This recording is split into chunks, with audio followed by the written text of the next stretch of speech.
Saint Rita, pray for us. In the name of the Father, the Son, the Holy Spirit. Amen. Okay, so good morning, everyone. Morning, Dom. Manindang. Morning. So I'm going to share a video with you. This is the secret behind to Coca-Cola marketing strategy. Although our class today is operations management, no, but this is actually part of positioning. No, positioning is not just part of Follows a young marketing, boy who. Hi, and but also it's been mentioned in operations management. Now, since again I did mention, now we are going to learn more about positioning. Now, there are different kinds of positioning actually, class. No, anti-subjective positioning, objective. We have intangible and tangible positioning. Pero there is something about Coca-Cola, actually, no, they've made use of both tangible and intangible positioning. So I would like you to discover it for yourself, no. Try to understand what is the message behind the video, no. Kay, it's about the greatest marketing strategy of Coca-Cola and how it differs from other brands, no, and how is it the leading company nowadays, no. So lahi ang ilang strategy if you compare it even in their advertisements, no. Klaro naman po kaayo. So I would like you to watch this video, although this is quite long, no. This is 8 minutes, but kay ako taning plano is mo discuss ako una then lanta mo sa video niya basin niya koan ba, mas maayo if mag-grasp ninyong idea sa positioning first before ta mo discuss. So I'll be sharing the link with you. So make sure to be back after 8 minutes and 15 seconds. Just comment down on the message box, no, kung mahuman na mo og watch sa video. So the title of the video is The Secret Behind Coca-Cola's Marketing Strategy. Okay, see you in a while.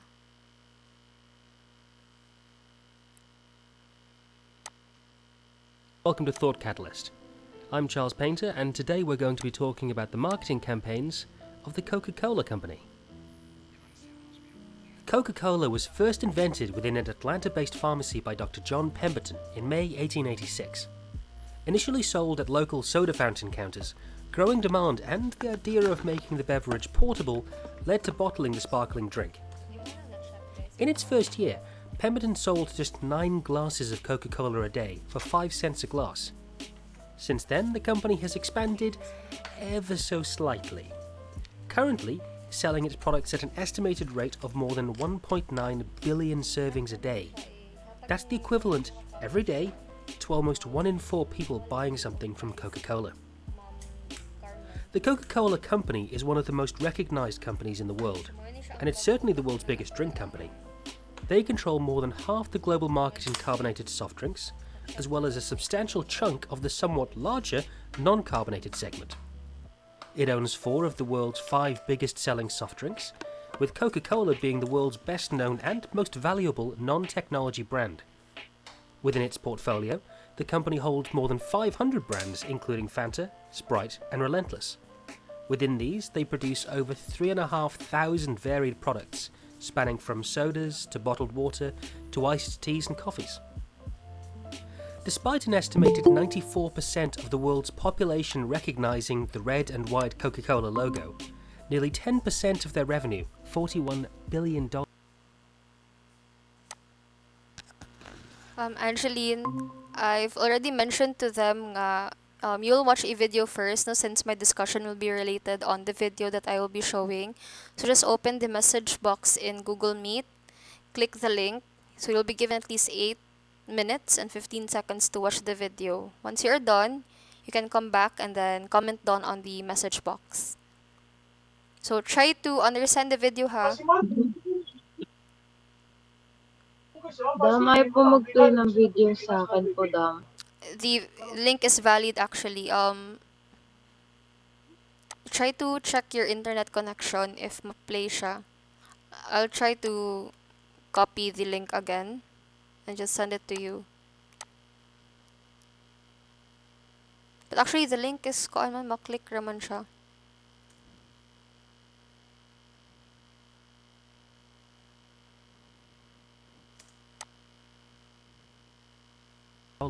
Was spent on advertising and marketing campaigns last year.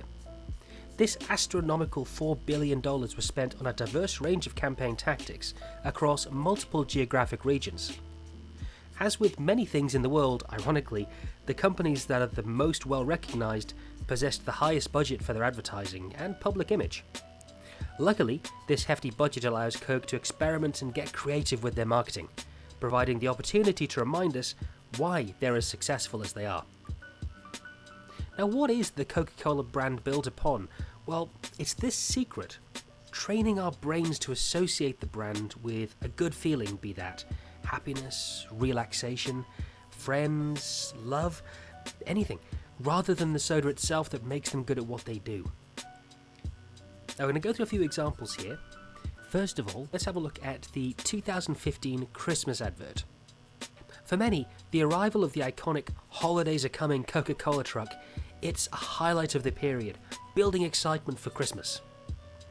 The ad might be 21 years old, but interest in it shows little sign of diminishing as it brings out everyone's nostalgic side.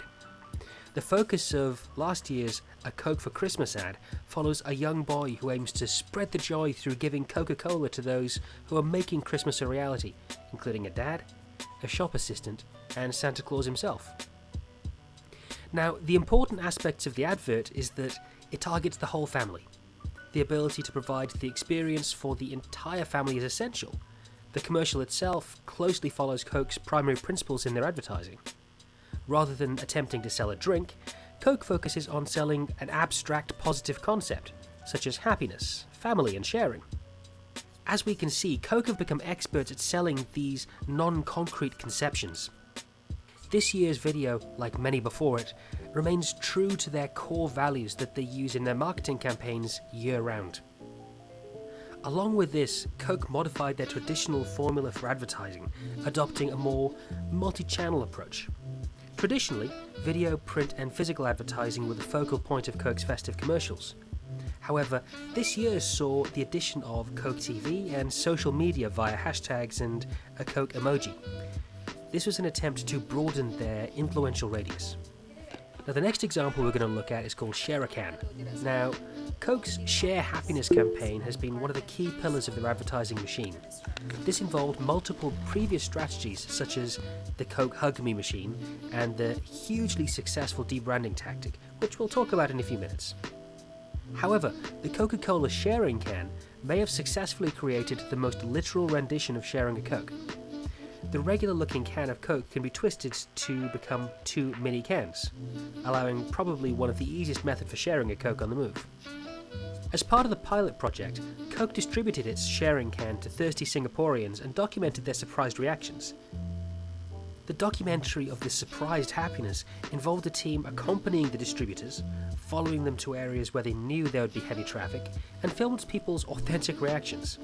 This documentation provided Coke with video evidence of the purest possible form of happiness, showing how people would react and the kind of power it has. Now, finally, we got on to debranding. As mentioned earlier, arguably the most successful Share Happiness campaign would be the debranding tactic. Marketing director Lucy Austin and her team within Coca-Cola's South Pacific branch were delivered a 151-word creative brief that gave them free rein to deliver a truly disruptive idea that would make headlines and capture the country's attention. The resulting campaign, known internally as Project Connect, based on its ambition to both strengthen the brand's bond with Australia's young adults and inspire shared moments of happiness with the real and virtual worlds, it became known as Share a Coke. The primary concept behind this was the swapping out of Coke branding on bottles and cans in favour of 150 of the most popular names in Australia, allowing Coke to reach 42% of the population. This campaign was released and almost immediately saw a positive reaction, with unaffiliated celebrities buying bottles and social media conversation and media coverage blowing up as a result. Within that summer, Coke sold more than 250 million named bottles and cans in a nation of just under 23 million people. This overwhelming positive result led to the expansion of the campaign across the world, reaching more than 70 countries. As the campaign spread across the globe, over 17,000 names were used, including generic nicknames and titles such as Mom and Dad and Mate.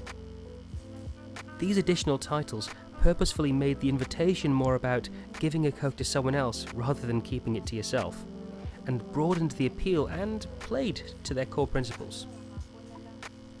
The ability of such a revolutionary and notable campaign could be argued to rely solely on the ability to relate to the customer on the eye level. Lucy Austin suggests that the success derives from the use of our name, the most personal thing we possess. It's our fingerprint, our identity, in one word. It can't get much more personal than seeing our name, our own unique identifier, on a bottle of Coke. Their campaign capitalized on the global trend of self-expression and sharing, but it did so in an emotional way. Coke's advertising team have released its fair share of interesting campaigns, some with more success than others, but few could be called an outright disaster, with the possible exception of New Coke.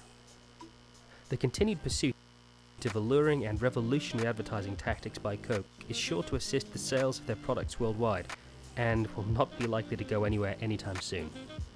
As you can see, Coca-Cola have shown that by engaging with their customers and not just shouting from the rooftops about how great they are, they're able to grow year on year and build a brand loyalty and a brand awareness that you just don't see in many other sectors. And it's a lesson that a lot of companies could do with learning. We hope you've enjoyed this video. If you'd like to see more of what we do, please remember to like, share and subscribe, and we'll catch you again next time. Goodbye.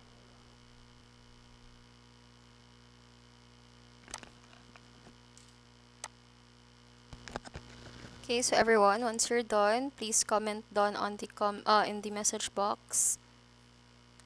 Okay, neking internet. Oh, it's okay. We can watch the video sometime. Actually, nice pitani kayo ang video no. Sayang kaayo. I wish everyone can see it together. But if you have the time, you can watch the video, and if okay ra ang internet na ninyo taod-taod na no, pwede mo kalantaw balik so that you can also connect it with the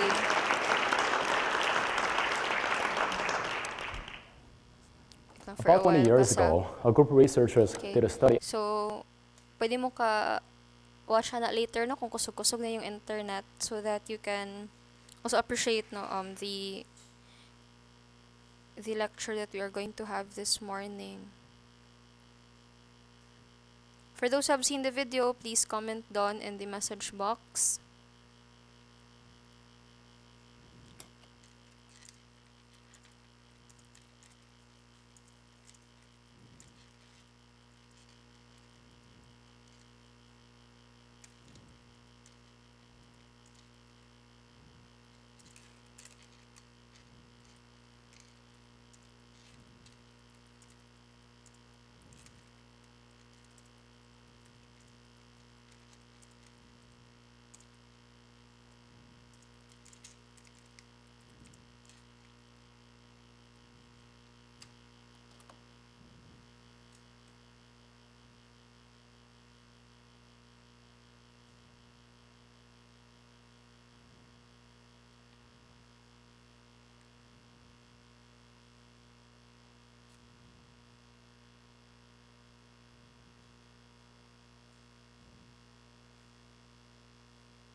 Okay, so Angeli is done.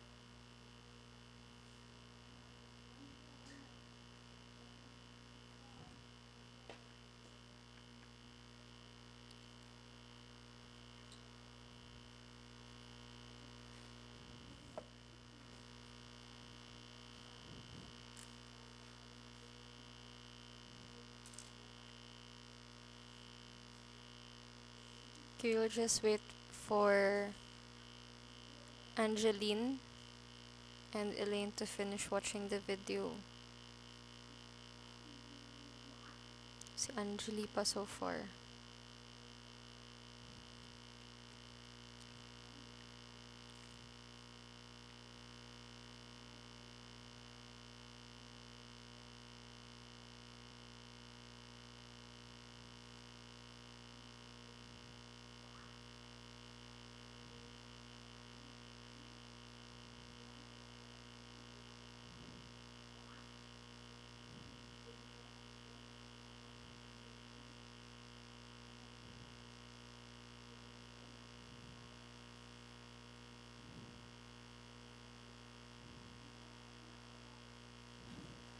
Okay, so Elaine is also done. Angeline, are you done watching the video?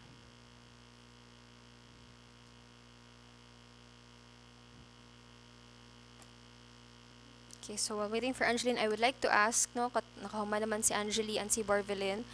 So, what do you think is the greatest marketing strategy of Coca-Cola? Knowing that Coca-Cola has been one of the most famous and leading brands, no, of beverage, no, pero they spend at least 4 million, no, or more than that, no. Dako kayo sila gigasto sa ilahang marketing strategy. Now, what do you think is their greatest marketing strategy and why does it work? You can share your ideas, no, based on what you've seen on the video.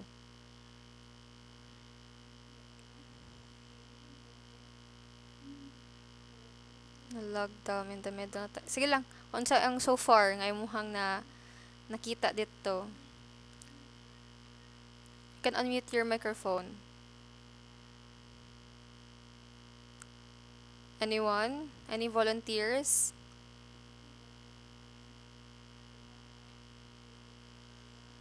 Unsa man ang marketing strategy ni Coca-Cola, no? Nga kuan, other than just selling the product, no? Unsa man ang ilahang kuan strategy, no? In in encouraging consumers, no, to patronize their products. Dami yung mga commercial po ng Coca-Cola and yung how they show yung mga billboards po dam. Yung parang nai-interest ka kagad damit. Parang gusto mo na uminom kasi sa mga Okay, commercials nila so dam.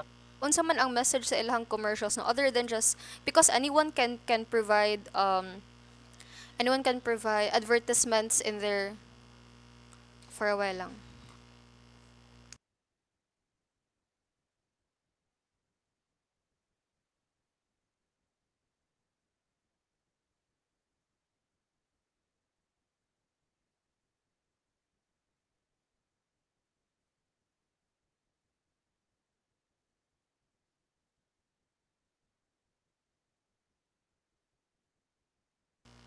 For a while in class.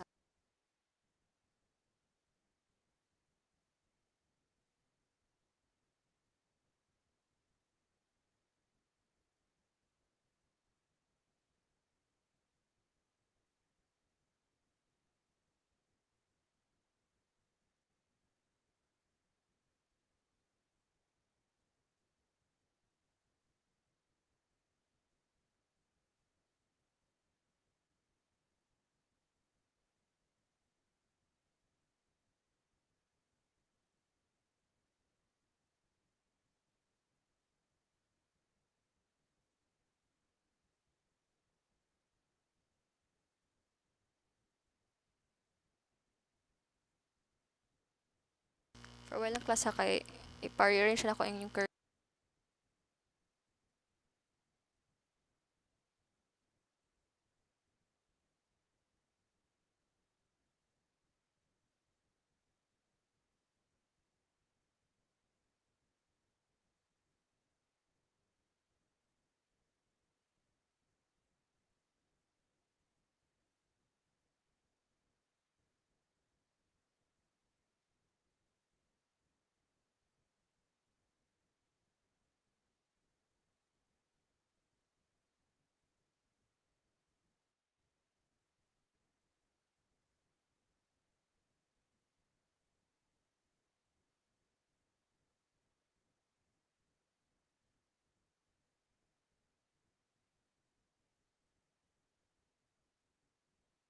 Okay, for a while ang jud class ha. Pasensya kay ako gi-instruct regarding sa inyong curriculum. There will actually be additional subjects but dili na ma-apply sa inyuhan no, ma-apply na sa bag-o nga incoming kay naay changes actually sa inyuhang theology and my new subject mo which is indigenous people's education. Magmora na siya ang nausab niya. Makuan ang theology ko to siya third year, wala na fourth year. I don't know if it will be applied to the incoming fourth year, but mao na siya ang nausab ron sa ato ang curriculum. Later, I will just explain it to you. So, kanit lang siya kaya klase na ko isan nga file sa akong OJT, dayon, mubalik ko ninyo. Hold that thought for a while.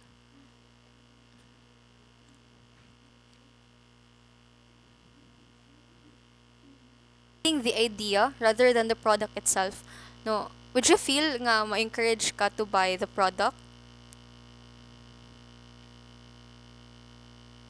Effective ba na siya nga strategy ni Coca-Cola? O ikaw mo kuan?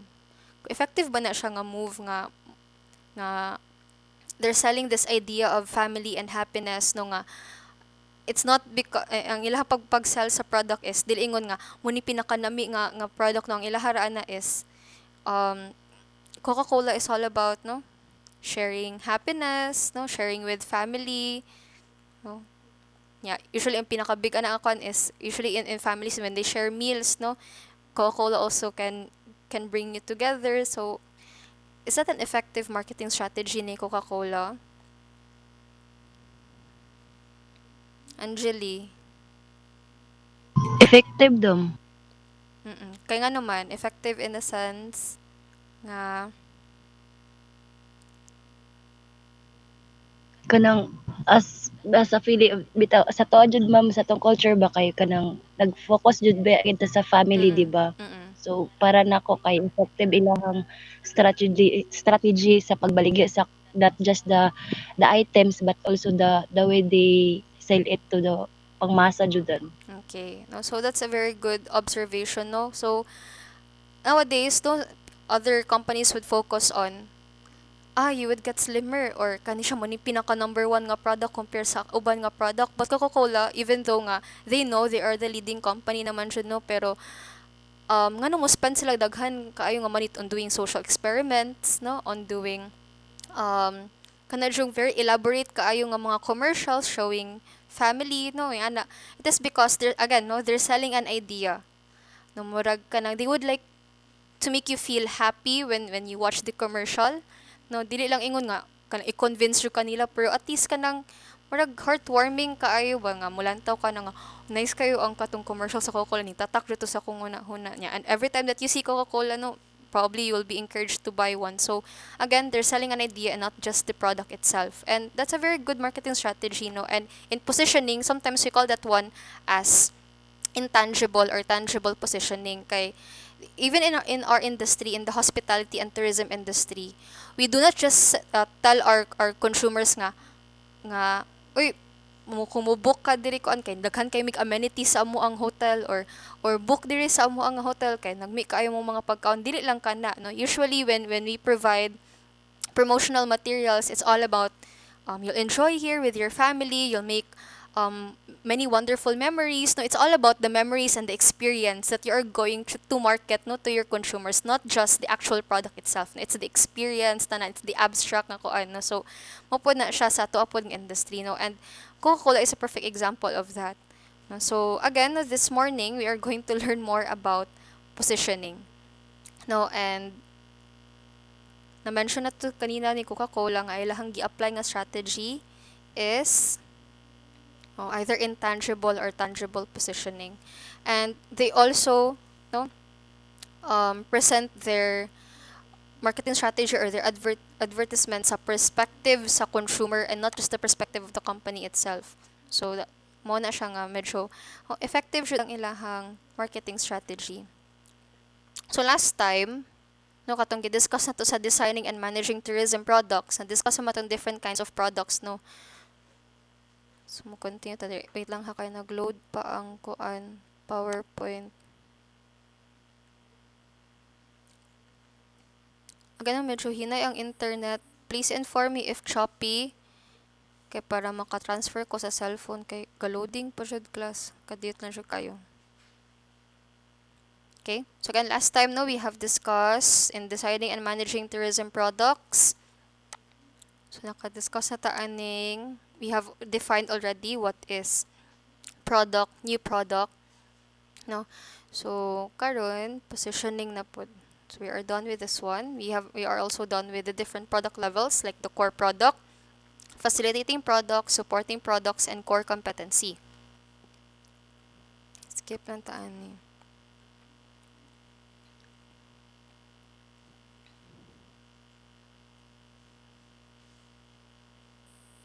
We're also done with customer co-production, no? Which is, it can help increase capacity, no? Like, mga self-service, self-check-in, ticketing, or booking online. Those are examples of customer co-production. So this time, we are going to define positioning, and there are different kinds of positioning, and we are going to learn them today. No? So positioning means it's creating a distinct image in the mind of the consumer. It means who the firm is, how the firm is different from the competition, and how the firm can satisfy their wants and needs. Positioning is the perception that the customer has of the product offering. So, for example, no, every time that when you think of a certain product and a brand of a certain company comes into your mind because again household name na siya, no, so meaning you are on top na jud sa marketing positioning, no, kay kuan naman household name naman ka, no, you're always at the top of the mind of the consumers. So in the part of Coca-Cola, when they make memorable promotional materials or when they make social experiments, para sa tong nitabo sa Singapore no nga, na I share a can wherein natunga to ang ambot lang ko nakaabot mo ato nga part sa video no kay naiuban ninyo na naputol naman halfway. So sa can gitunga siya into two, so nay illusion nga abi nimo usa siya ka can pero pag open nimo natunga de siya. So ang purpose ana is half ang size sa Coca-Cola but twice ang happiness because you can share your Coca-Cola with another person. Kaya natunga man siya, niya ang katong nasa babaw can act as a cup which you can share to the other person. Another example is katong ilahang pinaka-famous jud no nga katong share a Coke with John, share a Coke with Anne. So na yung mga names likod sa Coca-Cola no, and of course name is the most valuable thing to us no, and it's one of the sweetest sounds man yun sa ato ano once someone gets our name right, when they mention our name murag nindot kay siya paminawon. And sa Coca-Cola butang siya ditog mga names no kay it means nga dili lang ka mo palit for yourself no, you can even share this Coca-Cola yung mong gipalit to a person who is named John or Anne no. So ang ana nga mga techniques kas nga is very unique ilang marketing strategy nga mutatak siya sa mind sa consumer nga ala naka-participate ba ko aning social experiment or weird kay ang Coca-Cola no kay before ko niya mataga they are giving out Coca-Colas for free pero ang imong buhaton na is to hug the vending machine. Oh. Or for example, just say your name and then i-print ra dayon ang Coca-Cola dito with your name at the back no, nato sila yung ana dito sa Singapore, which is one strategy po nila nga not only it's fun and it shares the message of sharing or giving no, and also happiness, but as well as kuan po siya mutatak siya because it's unique no. So mo po na siya no, in companies they try to be very different from their competitors regardless nga nano just sa pinakababaw no, they would like to challenge themselves to be more competitive, more unique than other companies, and of course they always think of ways on how to satisfy the needs and wants of the consumers.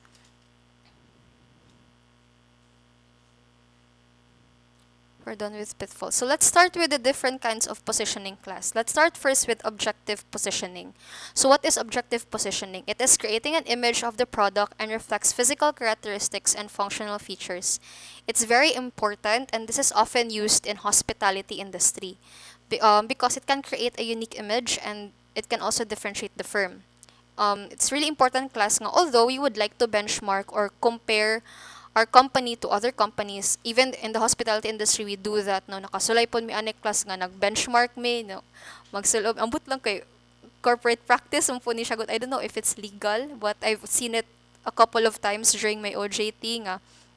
So sa ka-department, for example, housekeeping or front office, for example, magsabot may day off aning mga aning regular, yung magkuyog siya OJT. yung mag-civilian me nya naay bagong hotel ito for example Bay Hotel na dito sa may walking distance lang from our hotel.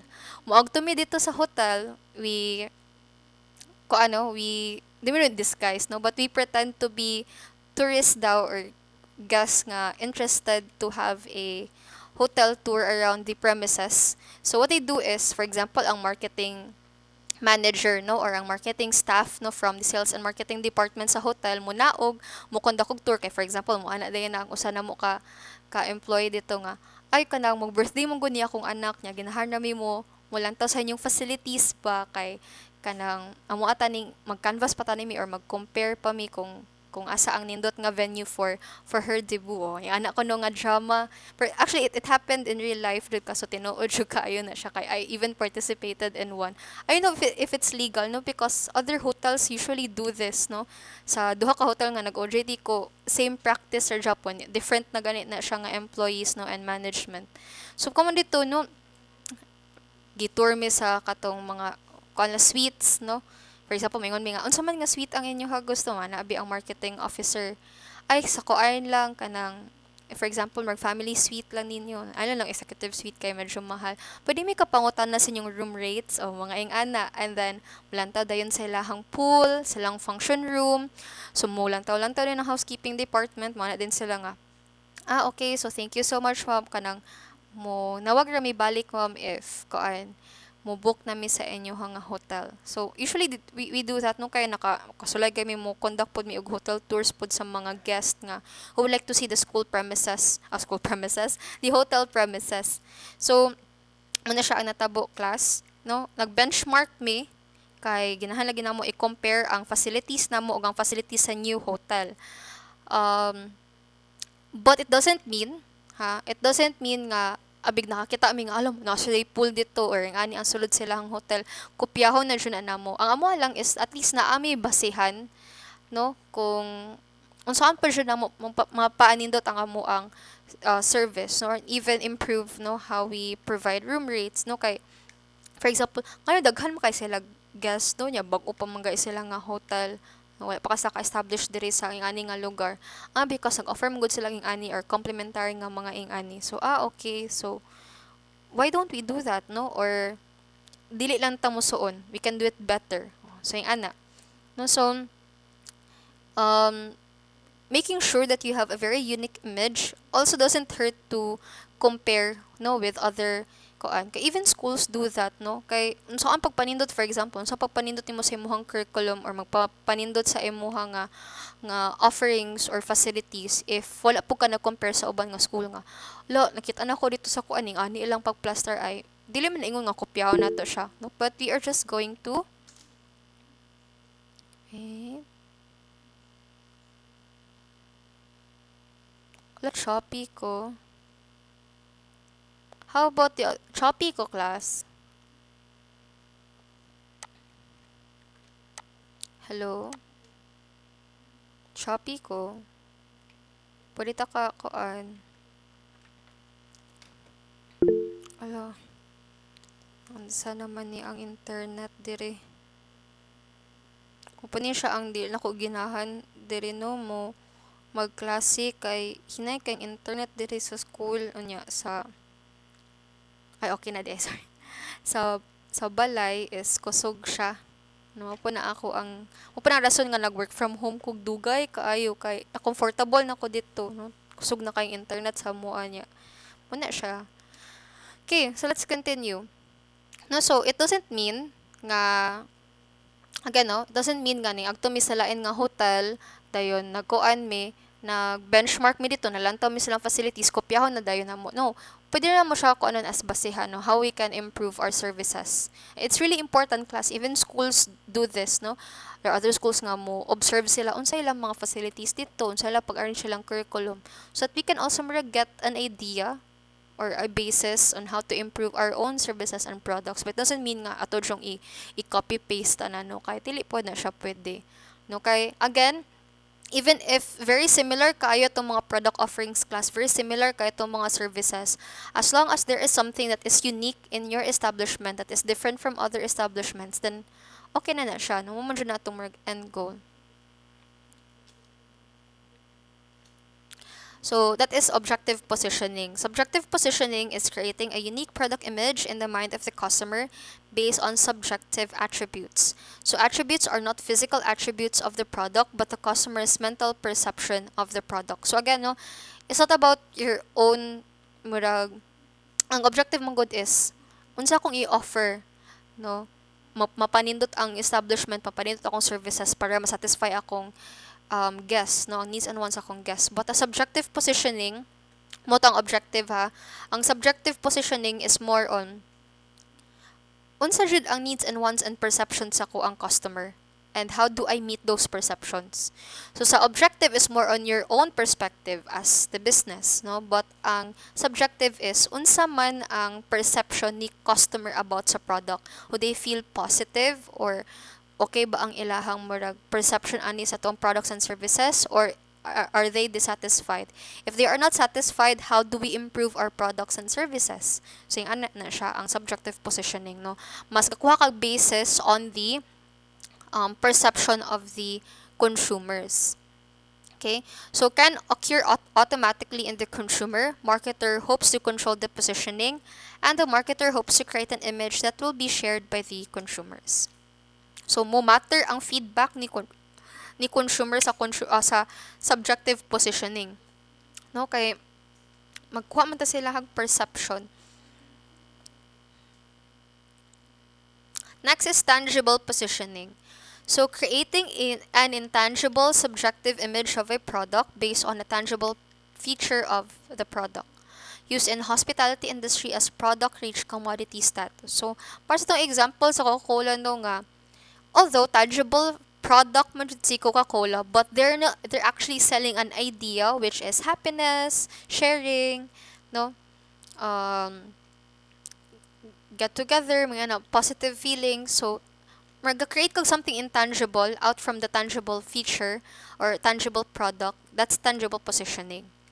Para sa gunang sa to sa industry na to nga, although ang purpose man na ni consumer is to check in our hotel, no, to avail our products and services, no, pero dili lang na kana, no, you're actually selling the idea nga they'll be happy, no, or kanang they will create wonderful memories in this hotel or in this resort, no, so mo na siya. Next is intangible positioning. So consumers purchase tangibles but we market intangibles. So very same with tangible positioning, no? So we don't just although they purchase meals and hotel rooms, but we market service offerings, no? Like we have quality customer service here, no? And benefits is you'll feel happy, you'll feel relaxed at the end of your stay, and the atmosphere is quite friendly. So mo na siyang intangible positioning, no nga. They purchase tangibles but we market intangibles. The feeling, the experience, no? The ambience mo na siya kalabanan, no? Nga although you're there to book a room to eat meals in this resort, but the Shangri-La Hotel, tayo batang Shangri-La Hotel often markets the ambience of a tropical paradise. No? So, dili ang actual hotel room ang gi-advertise sa intangible positioning. No? Again, purchase mo sa tangibles like meals or hotel rooms, but as in the hospitality industry, we advertise intangibles. No? Persa na, ipanghambog na sa Shangri-La nga, nindot kayong ambience sa mong hotel, no? Tropical paradise siya, no? You'll feel serenity, no? Relax kay ka. So muna no, ang experience ang atong gina-advertise. Kung magto gani mo pod class na sa Cebu kanang sa SRP, nya Oasis ba na siya, no? Kaya manan silang nasa advertisement dira sa ilahang kuan, silahang billboard, dili man ang actual hotel room nga makitang interior sa hotel, no? Or ang kuan, ang meals silang i-advertise. Usually makita nimo families, no? And then kuan murag happy kayo sila, no, nga ikaw pud sus ko mo actually ko ani nga lugar, book ko ani nga hotel or mo visit ko ani nga resort, ingana pud siguro mo ma-experience, no, malipay pud guro mi or ingana. So muna siya. So daghan, no. Again, in our industry, we market service offerings and benefits. You'll feel happy, relaxed at the end of the service and the atmosphere, the ambience of the hotel. Mo na importante ka na siya class na mention ako na sa products last time nga importante pud ang kuan, ang atmosphere, no? Gi-appeal siya as one of the products pud nato sa kuan, sa hospitality and tourism industry, because again, no, service oriented man ta nga industry, and ako kay na siya nga impact class kay so man na akong friendly kayo ang imuhang mga staff and all, no, but ang ambience is not really comforting, no, ya dili siya serene, dili siya kanang magnili nindot ang atmosphere, no, murag uncomfortable kay si guest, so mo kana Japon, no, dili na Japon siya effective kaayo nga kuan.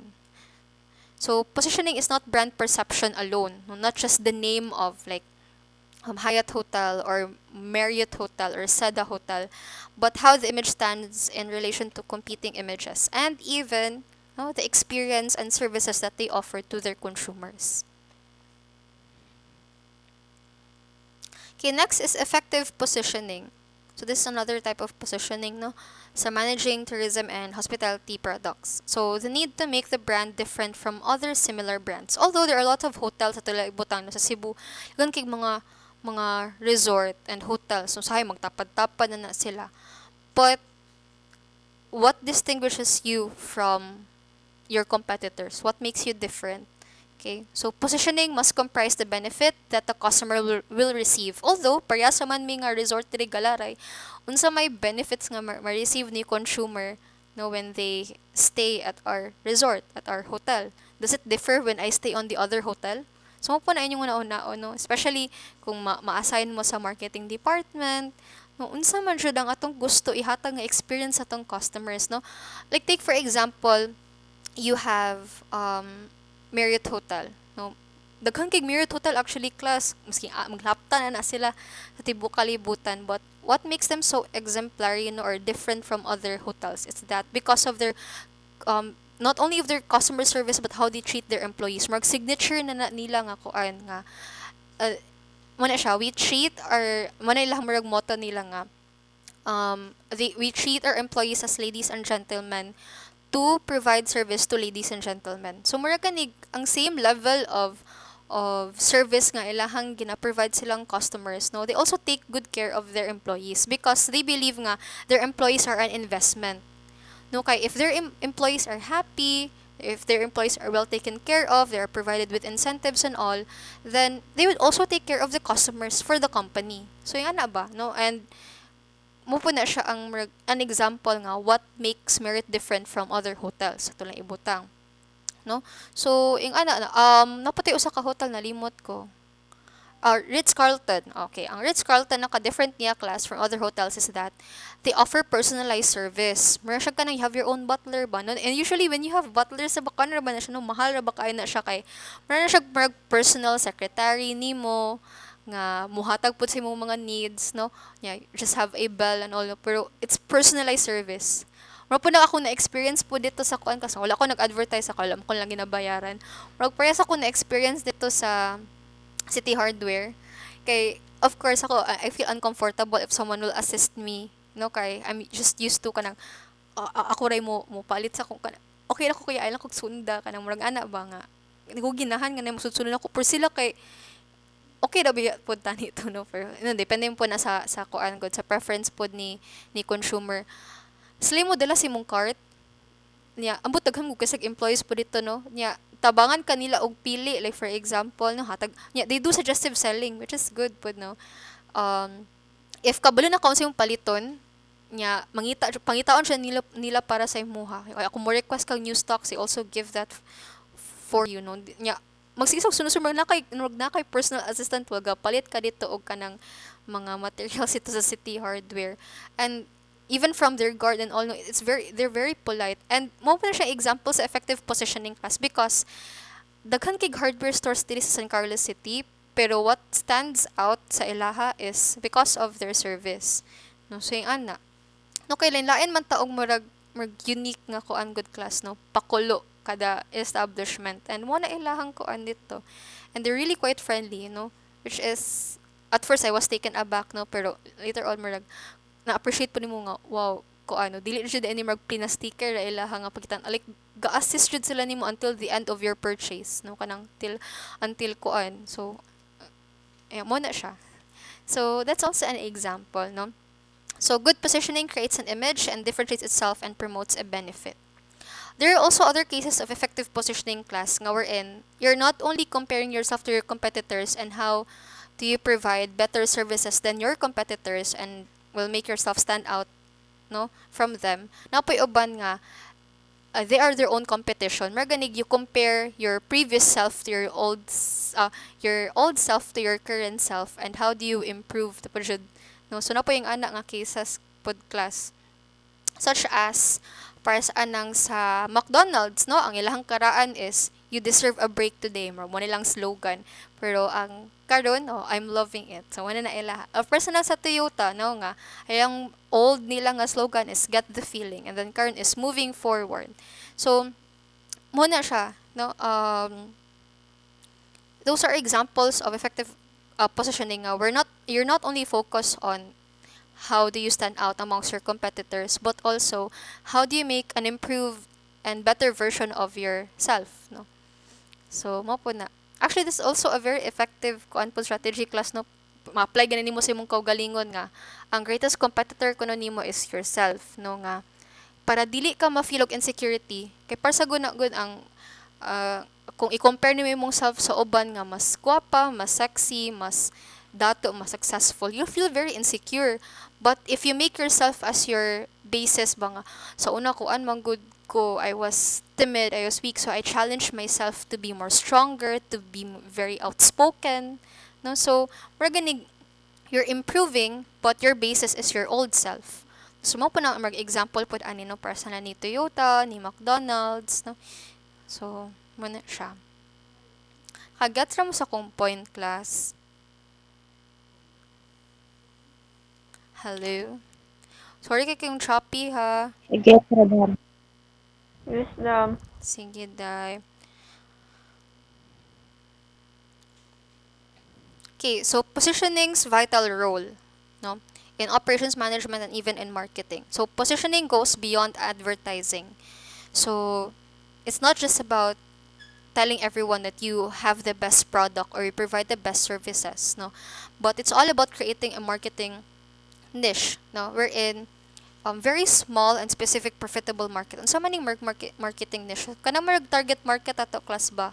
No nga in the whole total country na siya kay marag specific jud nga profitable market where you can target all of your marketing strategies to at least na ba na kay usa ka focus ra.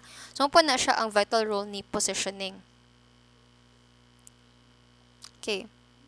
So it's already 10. So we will now proceed with multicultural diversity in the workplace. Dugay-dugay na ta wala ka klase, no? So we will just continue with repositioning and positioning strategies next meeting because we only have 30 minutes for koan class for multicultural diversity in the workplace.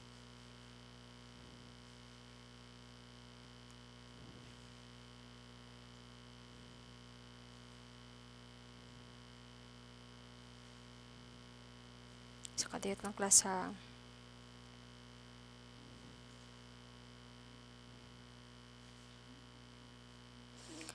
Okay, so di lang ta continue ani class no kay dugay-dugay na jud ta wala ka klase sa multicultural kay makaon sa OM ang tanan time nato no kay usahay I tend to overshare and maabot na lang tag mga 10:30 wala na ko ka-discuss og multicultural diversity.